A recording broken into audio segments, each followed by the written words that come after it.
Hello बच्चों, welcome to Elon. और हमारी ब्रेनस्टॉर्म सीरीज चल रही है डेली चैलेंज, और इसमें हम मैथ्स के सवाल की बात करेंगे जो आपको पिछली बार मिला होगा। और आई होप आप लोगों ने उसको सोल्व किया होगा और कमेंट में आपने आंसर भी बताया होगा। तो सवाल क्या था उस पर अपन आ जाते हैं। सवाल ये है अपना, कॉम्प्लेक्स नंबर से रिलेटेड है। इसमें p आपको दे रखा है कि P Z belongs to complex number और z+2 - 3 आयोटा का mod less than equals to 1 and q आपको दे रखा है z belongs to complex number z के साथ 1 plus iota plus z bar के साथ 1 minus iota less than equals to -8। अब बोला कि let in p intersection q, यानी इन दोनों के इंटरसेक्शन में आपको देखना है z-3 + 2 iota be maximum and minimum at z1 and z2 respectively, यानी मैक्सिमम z1 पे है और मिनिमम z2 पे है। देन आपको ये फाइंड करना है इफ मॉड z1 का square plus 2 times mod z2 का square equals to alpha plus beta times √2 है, then where alpha beta integers हैं, देन आपको alpha plus beta by 4 find out करना है। ठीक है ना। तो अब अपन इसको देखते हैं कि किस टाइप से हम इसको करेंगे। तो यहां पर देखने वाली चीज ये है सबसे पहले कि ये क्या लिखा हुआ है। तो मुझे ये दिख रहा है कि ये सर्कल लिखा हुआ है और लेस देन इक्वल्स टू 1 है। इसका मतलब सर्कल के अंदर के सारे पॉइंट्स की बात हो रही है। तो एक बार मैं इसका एक डायग्राम बनाता हूं। तो सर्कल का सेंटर क्या है? सर्कल का सेंटर है -2, 3, है ना। अगर आप चाहें तो इसको ऐसे लिख सकते हैं z-2 और उसके बाद प्लस का 3 आयोटा। तो ये आपका सेंटर बन जाएगा। यहां पर रेडियस की बात करोगे तो वो 1 हो जाएगा आपका, है ना। तो -2 यहां पर ये हो जाएगा आपका क्या, -2, 3 ये आपका सेंटर है, -2, 3। तो यहां पर मैं एक सर्कल बना देता हूं -2, 3 जिसका सेंटर है। इस टाइप से ये एक सर्कल बन गया भाई। ये अपना सर्कल है। तो इसके इनसाइड वाले पॉइंट्स अपने ये पॉइंट हो गए, पी वाले पॉइंट हो गए। अब आते हैं क्यू पर। क्यू क्या है? क्यू एक लाइन है और फिर लेस देन का मतलब क्या हो गया कि हमें ये देखना पड़ेगा कि उस लाइन के कौन सी साइड्स वाले पॉइंट को वो अपने से पूछा जा रहा है। तो इसको अगर आप सोल्व करोगे तो सोल्व कैसे करोगे? z की जगह अगर अपन x प्लस आयोटा पुट कर दें तो क्या आएगा आपके पास? देखो x plus iota y 1 plus iota, फिर z बार का मतलब हो गया x minus iota y 1 minus iota less than equals to -8। तो जब अपन इसको सोल्व करेंगे तो देखो ये आपके पास इससे 1 से मल्टीप्लाई करेंगे तो x प्लस आयोटा y, फिर आयोटा से करेंगे तो आयोटा x माइनस का y, यहाँ पे करेंगे तो 1 से मल्टीप्लाई करेंगे तो ये आएगा x माइनस आयोटा y, और माइनस आयोटा से करेंगे तो आपके पास ये क्या आ जाएगा? ये आ जाएगा आपके पास इस टाइप से सोल्व होके आ गया। तो आयोटा x और आयोटा y कैंसिल आउट होते हुए दिख रहे हैं यहाँ पर। तो आपके पास आ गया 2x माइनस का 2y less than equals to -8। तो लाइन की इक्वेशन आ गई x minus Y less than equals to -4। अब देखो ध्यान से, अगर आप ओरिजिन को कंसिडर करें, इस -4 को इधर लेके आते हैं अपन पहले, तो x माइनस वाई प्लस का 4 लेस देन इक्वल्स टू 0। तो जब आप ओरिजिन पुट करोगे तो कैसा आ रहा है? पॉजिटिव साइन आ रहा है। यानी इस लाइन, ये जो लाइन है, ये जिस साइड, इस लाइन को अगर मैं ड्रॉ करूं एक बार, है ना, ड्रॉ करके मैं दिखाता हूं आपको, तो ये कुछ इस टाइप से ड्रॉ हो रही है। अब मुझे इस सेंटर को देखने की जरूरत नहीं है, वैसे अगर आप देखना चाहो तो देख भी सकते हो, लेकिन अगर मैं रफ डायग्राम बनाऊं तो मैं ऐसे ही कोई रफ डायग्राम बना रहा हूं, ठीक है ना। तो ये लाइन है, अब ओरिजिन इसके पॉजिटिव वाली साइड है ना। तो नेगेटिव वाली साइड का मतलब हो गया ये वाला पोर्शन। तो ये इन P और Q का इंटरसेक्शन वाला पोर्शन है। बात समझ में आ गई आपको?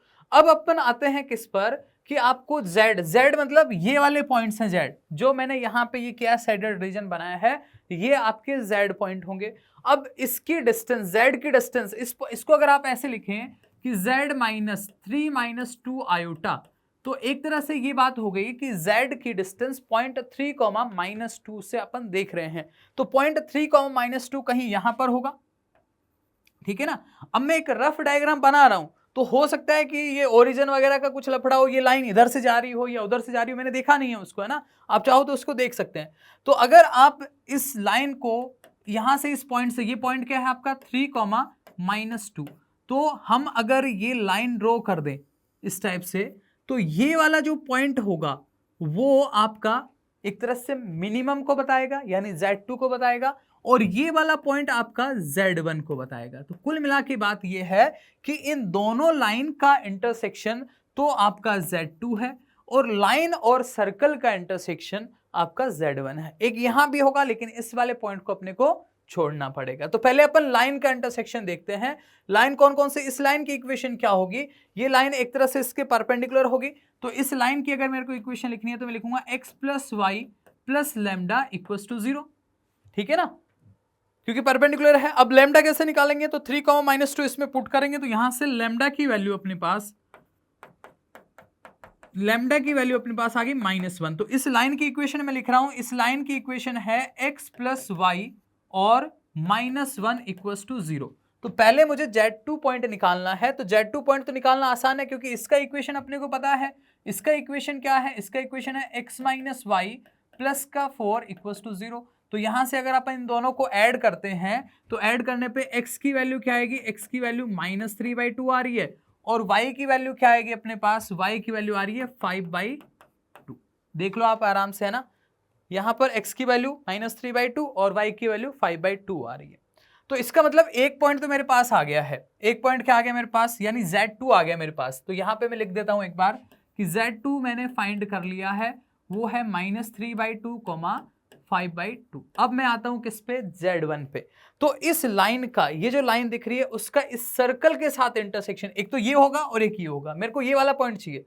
तो सर्कल की इक्वेशन क्या होगी, अगर आप ध्यान से देखो, सेंटर आपको पता है, रेडियस आपको पता है, तो सर्कल की इक्वेशन क्या होगी, मैं लिख रहा हूं सर्कल की इक्वेशन। सेंटर है मेरे पास -2, 3। तो मैं इसमें इक्वेशन लिख रहा हूं सर्कल की, x + 2 का होल स्क्वायर y - 3 का होल स्क्वायर = 1। ये सर्कल की इक्वेशन होगी, ठीक है ना। अब इसका इस लाइन के साथ इंटरसेक्शन, यानी x + y - 1 के साथ। तो x + y - 1 के साथ इंटरसेक्शन अपन देखेंगे।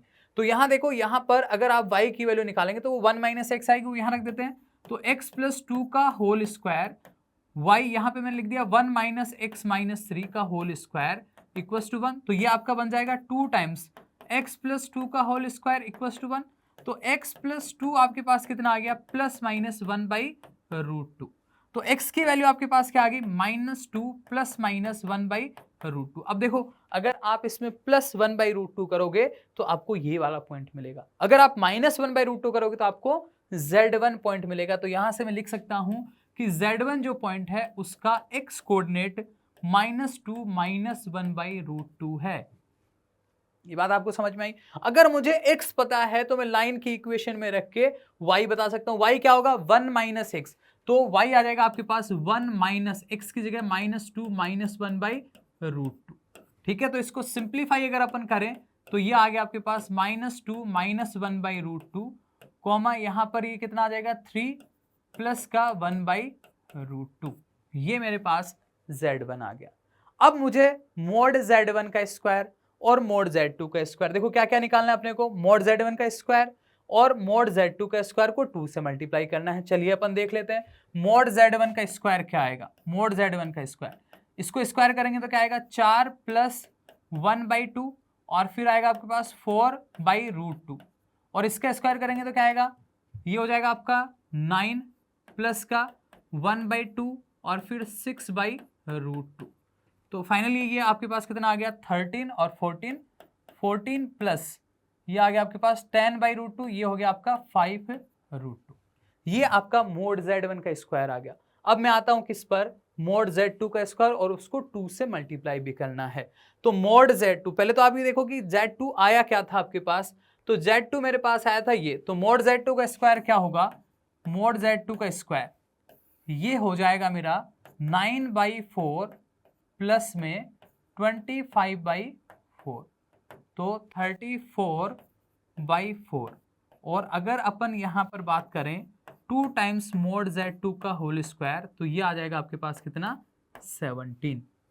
ठीक है ना, इसको 2 से मल्टीप्लाई और कर देंगे तो आपके पास कितना आ जाएगा, ये 17 आ जाएगा। अब हमें ये बोला है कि मोड Z1 का square plus 2 times mod Z2 का square equals to alpha plus beta times root 2 है, ठीक है ना। तो फिर आपको अल्फा प्लस बीटा बाई 4 आपको फाइंड करना था। तो हम क्या करते हैं, यहाँ पर इसको ऐड करते हैं। तो ऐड करेंगे तो क्या आएगा आपके पास, 14 और 17 ऐड होके आपके पास बन जाएगा 31 और फिर 5 इंटू में रूट 2। तो यहाँ से मैं बोल सकता हूँ कि अल्फा की वैल्यू कितनी, कंपेयर करने पर अगर हम इसको कंपेयर करें तो अल्फा की वैल्यू कितनी आ गई अपने पास 31 और बीटा की वैल्यू कितनी आ गई अपने पास 5। तो अल्फा प्लस बीटा करेंगे तो वो कितना आएगा, अल्फा प्लस बीटा वो आ जाएगा 36 और डिवाइड बाई 4 करेंगे तो ये आ जाएगा आपके पास 9। तो फाइनली अपने पास इसका जो आंसर आएगा वो क्या आएगा निकल के 9। तो आई होप आपको ये समझ में आया होगा। तो अब अपन चलते हैं आपके होमवर्क क्वेश्चन के लिए। नेक्स्ट आपका जो चैलेंज रहेगा, योर नेक्स्ट ब्रेनस्टॉर्म क्वेश्चन वो रहेगा ये वाला जो आपकी स्क्रीन पे है, ठीक है। तो आपको इसको सोल्व करना है और जो भी इसका आंसर होगा वो आप कमेंट सेक्शन में रख सकते हैं और फिर नेक्स्ट में आपको ये इसका आंसर, इसका सॉल्यूशन मिल जाएगा, ठीक है। Thank you.